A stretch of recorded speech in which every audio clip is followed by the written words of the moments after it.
একজন সোভিয়েত সৈনিক রাস্তায় একা দাঁড়িয়ে ছিল।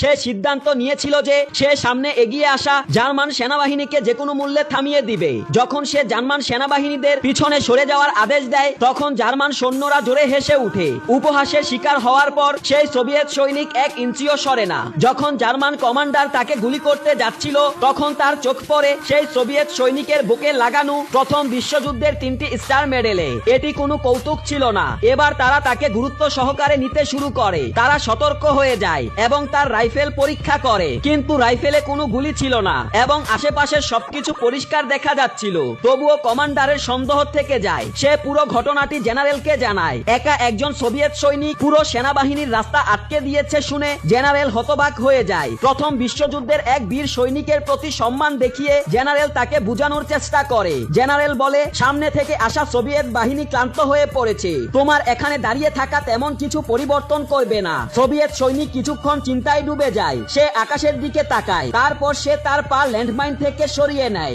সাথে সাথে এক বিশাল বিস্ফোরণে পুরো জার্মান বাহিনী ধ্বংস হয়ে যায় এবং সেই সোভিয়েত সৈনিক শহীদ হয়।